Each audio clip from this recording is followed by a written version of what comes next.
May nag-aalok daw ng hanggang 1 bilyong piso para hindi tumistigo si Ramil Madriaga laban kay Vice President Sara Duterte. May banta na rin daw sa buhay ni Madriaga sa Camp Bagong Diwa. Nasa frontline ng balitang yan si G. Robles. Humingi na ng tulong ang kampo ni Ramil Madriaga sa National Bureau of Investigation dahil yan sa umano'y malaking banta sa kanyang buhay habang nakakulong sa Metro Manila District Jail sa Camp Bagong Diwa, Taguig. Si Madriaga ay dating military agent na nagpakilalang bagman daw noon ni Vice President Sara Duterte. Nahaharap si Madriaga sa reklamong perjury na inihain mismo ng bise kahapon.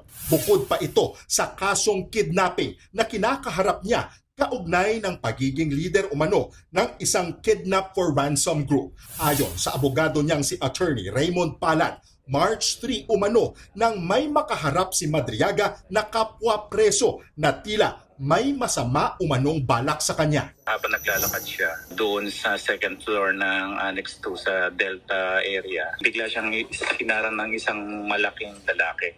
So, nagulat si Ramil, hinarang siya. So, base doon sa natanggap naming info, pumorma na lalaban si Ramil dahil nga nilapitan siya ng lalaki and then nagsisigaw siya ng guard. And then upon hearing that, biglang tumakbo na yung lalaki na detention prisoner pabalik sa selda niya.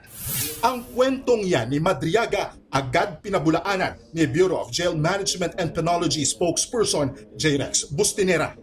Itong sinasabing incident ng March 3 ay nangyari during the 1 hour na paglabas ng selda ni Madriaga na kung saan ang ibang selda ay nakapadlock naman at ang ibang control gates ay nakapadlock. Nagkataon lang na may nasagi lang sa balikat. Walang nangyaring suntukan, walang nangyaring threat at walang nangyaring violence. Dagdag pa ng abogado ni Madriaga, may nakuha raw na impormasyon ng kanyang kliyente mula sa loob ng kulungan na may patong na raw sa kanyang ulo. Umaabot daw yan sa kalahati hanggang 5 milyong piso. Kaya nangangamba na rin daw si Madriaga sa pwedeng gawin sa kanya ng mga kapwa preso. May mga incidents based naman sa pag-uusap namin na may mga nalason ng detainee doon. We're not saying na inattempt siyang lasunin. Sinasabi lang namin, may mga pagkakataon ng nalason na detainee. There's no report on that. Kung may mangyayaring ganyan, ay dapat may report yan. So wala naman po kaming report na natatanggap na ganyan. Wala ring any incident recorded to that. Sa programang Storycon ng One News, ibinunyag din ni Attorney Palad na may mga nag-alok na umano ng suhol para hindi tumestigo si Madriaga laban kay VP Sara. May mga parating na yung iba't ibang group o kung saan siya kasama dati na ang huling usapan ni Ramil doon, may 500 million dito to 1 billion name your price. You don't need to recant, basta wag ka lang magtestigo.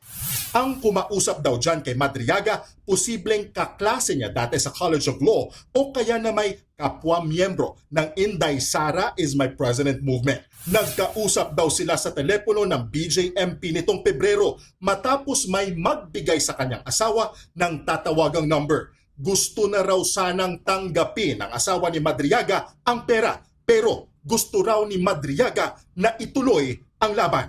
Dahil sa pinangangambahang banta sa buhay, pinag-aaralan na ng kampo ni Madriaga na maghain ng motion sa korte para ilipat siya sa kustodiya ng NBI o sa Camp Aguinaldo.